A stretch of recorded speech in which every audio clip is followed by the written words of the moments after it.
Hi, and welcome back to my channel. I'm working on row 5 of 6 on this Polani diamond painting from Diamond Art Club. The artist is Micah Jelena, if I'm not mistaken. And I am working on what my friend calls the typewriter method. I don't know if that's a real term for diamond painting, but what I'm doing is I will take all the release papers off in a row. So there's 4 squares. Take them all off and work one color left to right. So since 310 is the most prominent color in the painting and in this row, I started with 310. Then I will go back and I will start at the top and work whatever that is all the way over. So I haven't done a WIP and Chat in several weeks, maybe 3 weeks, 4 weeks. I've made a lot of book review videos, and I think I have 5 videos to make today. So look for more book review videos. And I also just completed my first 1500 piece puzzle to commemorate my appreciation for 1500 subscribers on this channel. Now, before I start on this WIP and Chat, which has no agenda, I thought I would tell you what I decided to do for my 1500 subscribers. As mentioned, I did the 1500 piece puzzle. I did it in like 5 days, but I'm also working on this in 5 days. So I'm just going back and forth. I was going back and forth between the two. And now that this is done, I'm not going to finish this today. I could, but I am going to start another puzzle this evening. Possibly. I just was asked to babysit, so that might not happen. But anyway, I put up a short last night around 12:30 in the morning, and between YouTube, Instagram, and Facebook, it already hit almost 1,000 views. And then I put up today the actual video for the puzzle itself. And in that video, I talked about doing a giveaway. So if you're interested in an Amazon gift card, be sure to watch that video and comment. And then I will include you in a random number generator for that Amazon gift card. So, as mentioned, I'm doing this. Oh, that went off. I think I just hit the camera. Hopefully you didn't see my head. Okay.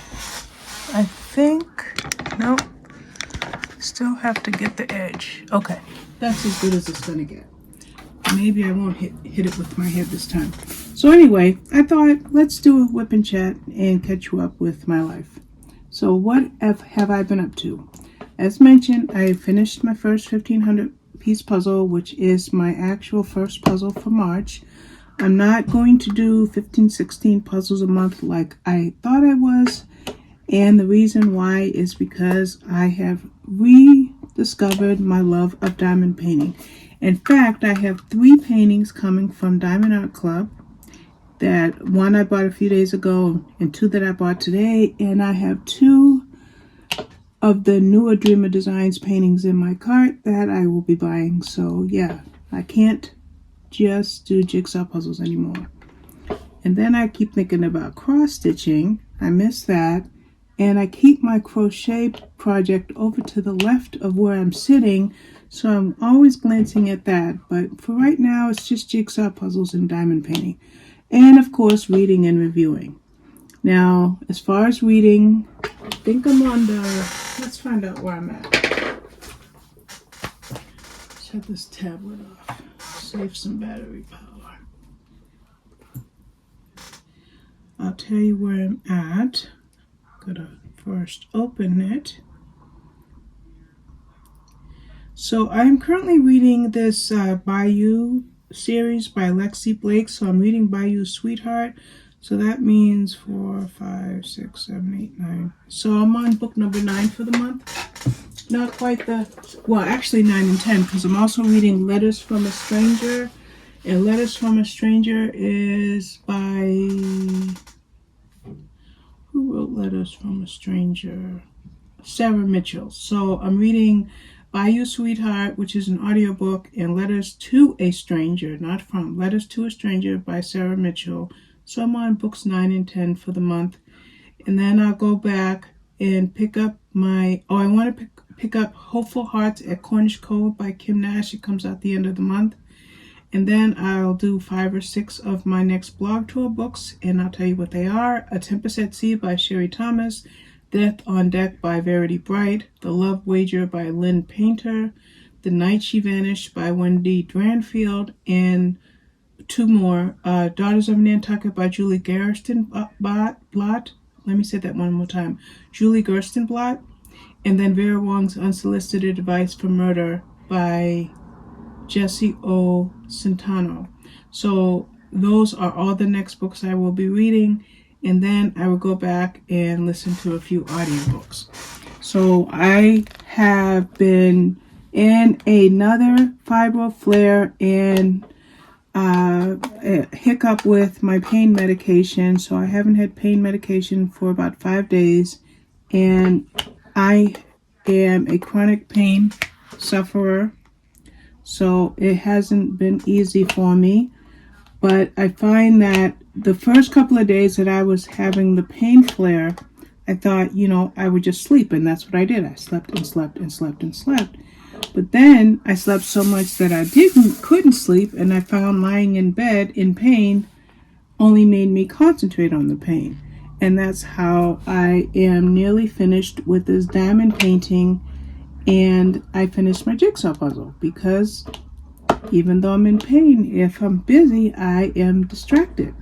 So what I've been doing is when I am diamond painting or working on my puzzle, I will listen to the audiobooks because, like I mentioned, I'm reading the Bayou series by Lexi Blake by audiobook. And then when I am laying down, I am reading books on my Kindle, which, like I said, is Sarah Mitchell's Letters to a Stranger. So I'm always reading in one format or another, and that just helps to distract me from what I'm dealing with. I don't really watch TV when I'm in this frame of mind because TV is not very entertaining, and, well, there's a couple of shows I like, but for the most part, I can't distract myself from some of the things that are bothering me if I'm just watching TV. So that's what I'm doing, reading and puzzling and diamond painting. So now that my puzzle is complete, and I do hope to get this row done on this diamond painting before I go make dinner, I will then make at least 5 videos for book reviews.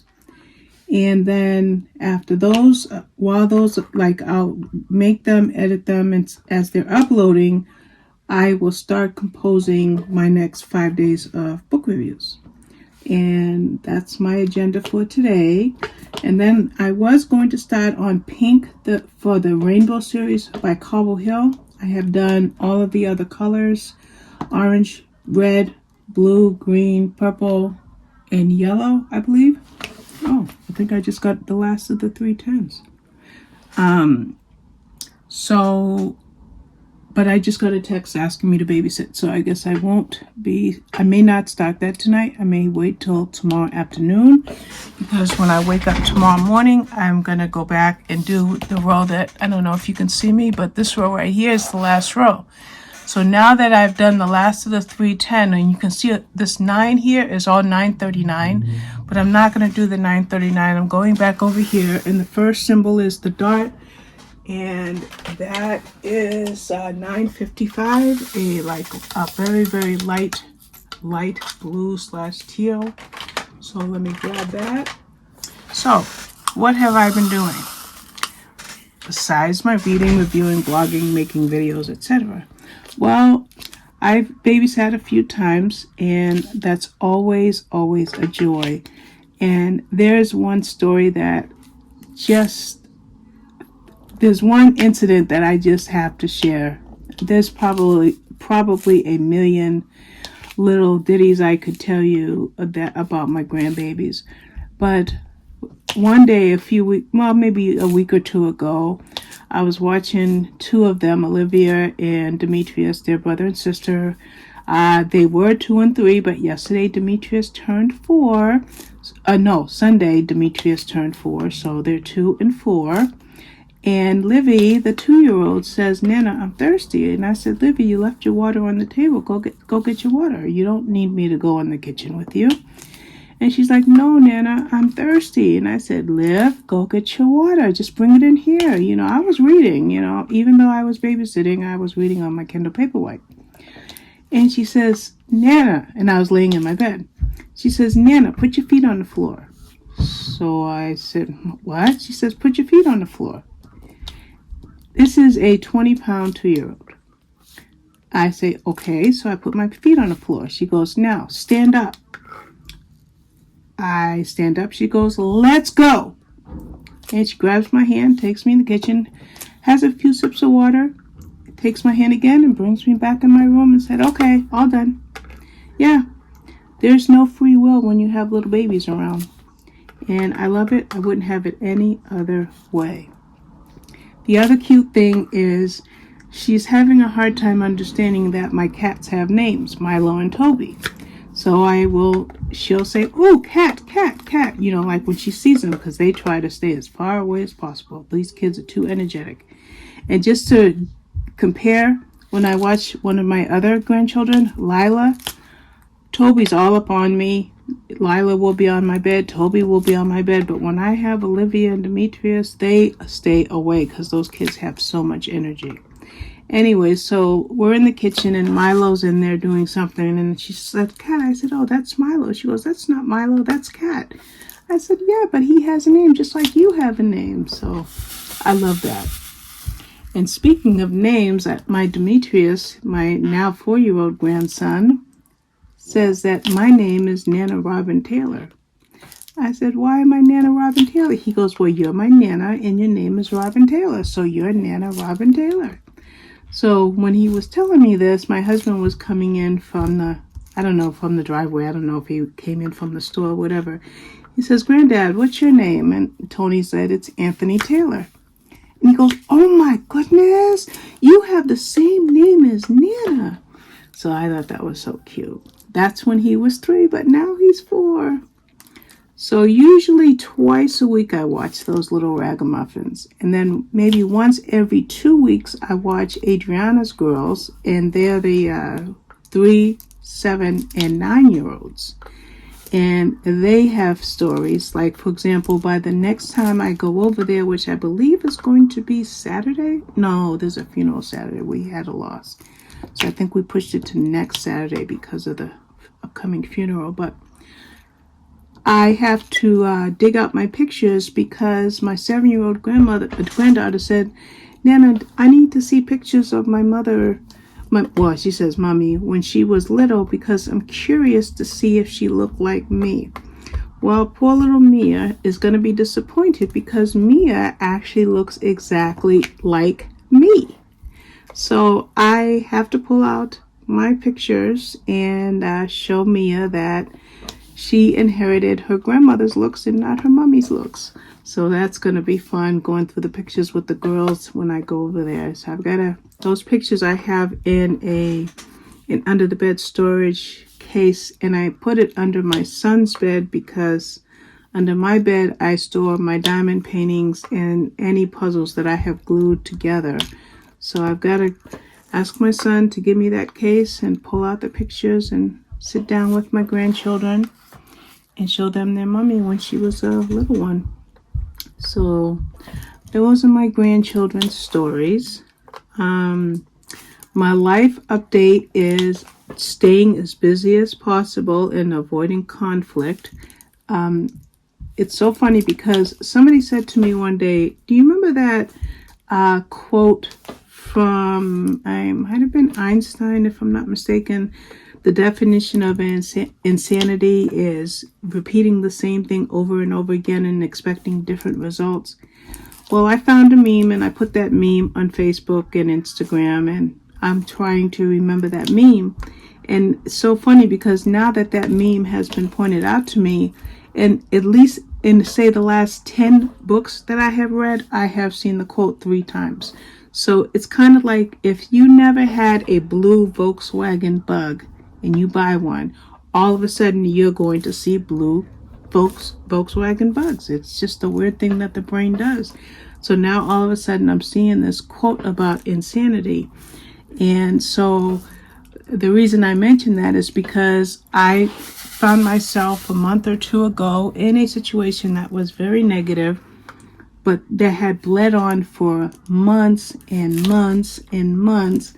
And I was talking to my friend today, and I said, the reason I think that situation lasted so long is because I have three major problems that contributed to that drama.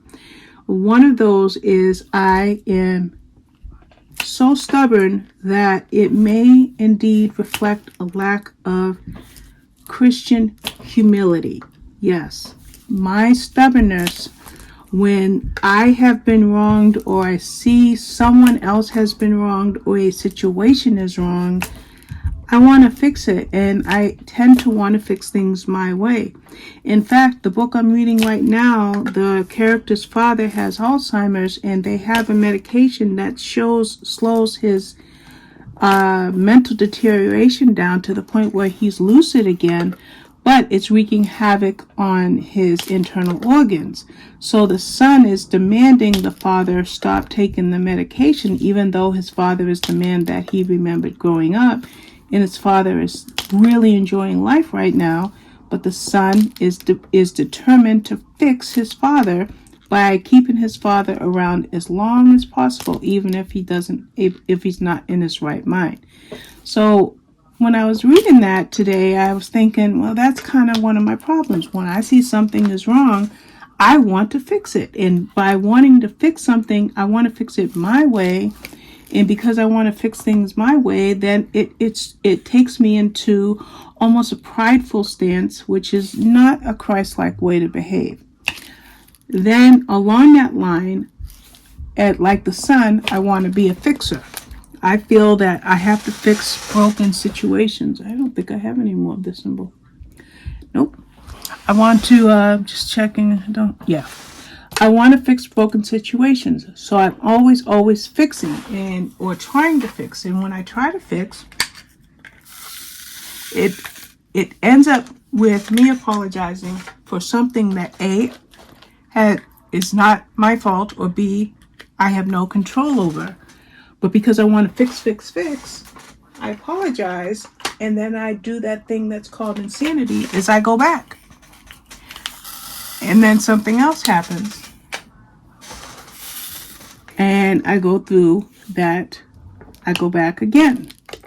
And then the third problem I found with myself, because it's always self-reflections for self-improvement, at least with me it is I am an erudite, a very, very staunch intellectual. And I don't like facts being misconstrued, and so I come off as a know-it-all. And again, that places me into that precarious position of showing a lack of humility. And so doing some self-examination and self-reflection, I realized that I've got to work on these faults of mine, because I find that being such a strong personality, yes, a type A personality, places me in these situations where I keep trying to fix things that are out of my control.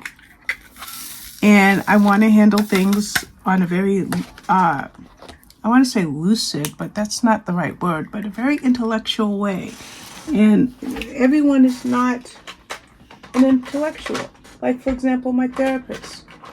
You can't be a therapist without a college degree. I don't know. I'm sure it's more than an associate's, probably a bachelor's, but he's not a PhD, so most likely he's got a bachelor's. And I'm sure he's got additional training. But what he doesn't do is read for pleasure. Well, I read for pleasure. Yes, I'm a professional book reviewer, but I read for pleasure as well. And the more I read, the more I learn, the more I learn, the more I know. And it makes me feel like I have to be a fact checker. And you really cannot be a fact checker in life, because people do not like know-it-alls. And I know that, but it's a weakness of mine to be in a negative situation and want to make that situation right. So in the last 3 or 4 weeks, I don't remember how long, I have totally yanked myself out of a very dramatic situation that was very detrimental to my mental health. And pulling myself out of that situation means not even lurking, just staying as busy as possible with my reading, my reviewing, my hobbies, my grandkids, my faith, my reading the Bible, which of course is part of my faith, my meeting attendance, just doing all of that to avoid situations where I have to face those areas that are difficult for me to control. And trying to avoid those areas that are difficult for me to control has really made me start living my best life, believe it or not. Like sometimes when you leave a situation, you leave with a sense of grief because it's a sense of loss. But do you realize that when you leave a negative situation and you can stay away from it for whatever period of time, and that period of time lengthens the longer you have stayed away from it, it starts to make you flower. Like if you grew a plant and you see it start to bloom. And I kind of feel that's the case with me. So I literally, for the first time in a long, long time, feel like I'm living my best life. In fact, when I talk to my therapist or psychiatrist, it's kind of humorous because I'm leaving these people rather speechless.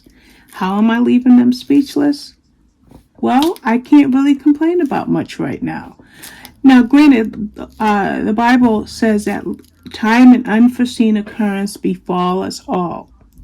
The Bible also says, he that is standing, beware that he does not fall. So I'm not saying that something won't happen tomorrow or next week or in 2 days that won't hit me behind the knees and, give me pause. Of course, those things are going to happen. We're human beings. We're imperfect human beings in an imperfect world that live around other imperfect people in this imperfect world. So I'm not expecting that every day is going to be a bright, sunny day and I'm going to wake up and hear the birds singing and I'm going to see butterflies flitting about. No, of course not. But I am living my best life. Why? Again, is pulling myself out of the toxic situation that I think was exacerbated by those personality traits of mine that I have started to examine in order to put myself in a situation where whoever I involve myself with in any setting, I don't fall into the same pitfalls. Okay? Now, one thing about me is, on the one hand, in real life, I'm rather an introvert. But this introvert, because I'm mostly homebound, with the exception of doctor's appointments and grandkids, I have taken a huge role in social media. Not just in being a creator here on YouTube, but also on all these different platforms: Facebook, Instagram, Twitter. Even though Twitter is only to post book reviews, that's literally the only thing I ever do on Twitter. But I'm pretty active at social media, and then YouTube. I subscribe to countless channels, mostly family channels, but also craft-related channels. Be it diamond painting, be it cross stitching. Of course, jigsaw puzzles. A couple of coloring channels, even though I don't really watch any coloring lives or videos anymore, but I still belong to them. And I love people. Even though I may be an introvert, I've always loved people. I am a very empathetic person, somebody who has always been very well liked by the majority of people, and I warm up to people and people warm up to me. And because I spend most of my time in the four walls of my home, I have allowed social media to play a pivotal role in my life. And because I've allowed social media to play such a big role in my life, then I've fallen into very dangerous patterns, dangerous situations, and dangerous in the sense of where they are wreaking havoc on my mental health. That's the danger. Now, of course, there are other ways to get in trouble in social media. But in my case, I'm speaking of my mental health. Why am I speaking of my mental health? Clearly because I am a mental health patient. I have talked about it before, but I have bipolar disorder, depression, anxiety, and PTSD from childhood trauma. And because those are not conditions that will ever go away, I can't place myself in situations that harm. Okay, I thought I was getting low on drills, but I'm not. I can't allow myself to continue to be in situations that trigger those. I won't say trigger those illnesses, because the illness is there, but I cannot allow myself to be in situations where I can be triggered.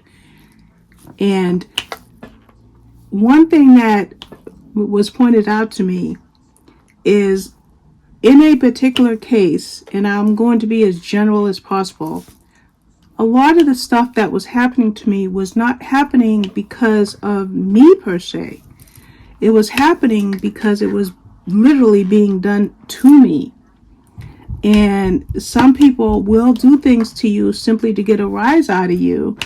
And with me always being that fixer, that apologetic one, I just kept going back for more and more.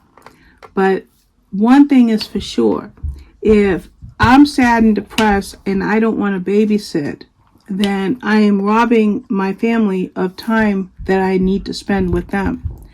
I am robbing myself of the time I need to read my Bible and to study my materials for my theocratic meetings, my Christian meetings. I'm robbing myself of good communication with my husband and my friends. And I have to use a present situation, or as should I say, a recent situation, in such a way to teach myself to be a stronger person when it comes to understanding the weaknesses that I have, the triggers that I have, and the social situations that are detrimental to the mental health that I need to protect.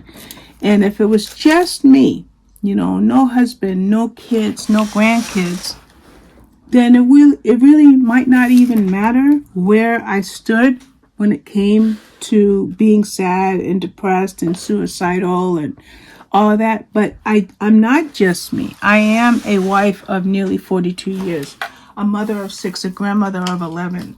I've got children. I've got in-law children. I've got friends. I've got other family. I have lots of siblings. I need to cultivate my relationship more with my siblings. Instead of being in dramatic situations or insane situations, okay, I'm studying this to make sure I didn't miss any, and I discovered I did. That's why I stopped for a minute, and there we go. So, the definition of insanity, repeat, is repeating the same situation over and over again and expecting different results. So, hopefully going forward, one thing my therapist did say to me last week is, when I finally recognized that it was never going to be able to be worked out, he said, maybe next time I'll get the cues earlier. I had to think about that. Act on the cues earlier. So, my takeaway from that is remembering the definition of insanity. Maybe I'll even go on Etsy and see if I can find it as a cross-stitch pattern, stitch it and hang it right here in my office. Yes, recognize the cues earlier and act on those cues. I don't have the power to change anybody. Everybody lives their life. Like, for example, when I was out yesterday, I had to go to the registry to get my my ID renewed. I didn't even realize my ID had expired, but I am now monetized on this channel, and Google has been wanting to pay me for weeks. Yes, I have already earned enough for my first check, and it's just sitting there waiting for me because my ID expired on my birthday and I wasn't even aware of it. So we're out yesterday, and I did successfully fill out the application, paid for my ID, and it should be here in 7 to 10 days and so forth and so on. But while I was out, I was looking around, because I'm never out. I'm 99% of the time I'm in this house. And while I was out, I'm looking around, and I'm like, I wonder what that person's thinking. I wonder where that person's going. And, that's just a silly thought, but here's the point. The point is, everybody has a life that they live, for good or for bad. Everybody has a life that they live. So the only life I can live is my life. The only decisions I can make are ones that have a 100% benefit or effect on myself. Of course, there are blessings in there, like spending time with grandchildren, or I have a new daughter-in-law that I'm really getting to know, and she's a beautiful soul, and she's now another person that's in my life. And, so with that, I can only live my life. So like I said, when I was out yesterday, I'm thinking, yeah, everybody's got to live their life. And I can't let my proclivities, my being an erudite, me being the intellectual, me being the fixer, affect other people. Let that affect my life. I can't do it. Only thing I can do is be good and be there for my husband. Remember that whatever I do can make God unhappy or happy, and I want to make my Creator happy. In fact, I found a situation where somebody's like, stop making fake accounts or I will have your main account taken down. I don't know what they were talking about, but right when that was going on, somebody made a fake account and tried to spoof me on Instagram. Of course, a couple of author friends got that taken down right away. But yeah, I can't make my Creator unhappy by bad decisions. So I don't know where that came from, but that's neither here nor there. All I'm saying is I want to live my best life, and I can do that. I think one of the most important things that's missing in my life is the preaching work. I need to get involved in the preaching work. And once I put that into play, then I will truly be living the best life ever. So that is my update in my perspective based on an experience that has managed to teach me a lot. Yes, it hurt when it was happening, but I've learned a lot from it, and I'm truly blessed that I have the patience of my friends, my family, my God, my congregation. I'm blessed with all of that. And I'm going to continue to love to read and review. I wanted to say something about that because it's something that I want to talk to my therapist about more, because he thinks that I can read or not read, I can review or not review. But I sign up with these publishers and I take on these tours, these blog tours. And when I take on a blog tour, I say, okay, I will do this on March 7th, March 8th, March 15th, March 19th. In this case of March, though, I have like 32, so I have more than one a day for March. This is what I'm good at. If I was in a healthier state, I'd be in like an office situation, because I was an administrative assistant and I was really good at it. But I can't work anymore, so what I do is my livelihood is my reading and reviewing. So that's me in a nutshell. That's all that I can say. And I just want you to know that you're going to see a lot of content. You'll see some diamond painting, jigsaw puzzles, reading and reviewing. I've got several diamond paintings coming in. Maybe I might even do an unboxing now and again. But in any case, I want to thank you for watching and have a pleasant afternoon and evening. Bye-bye.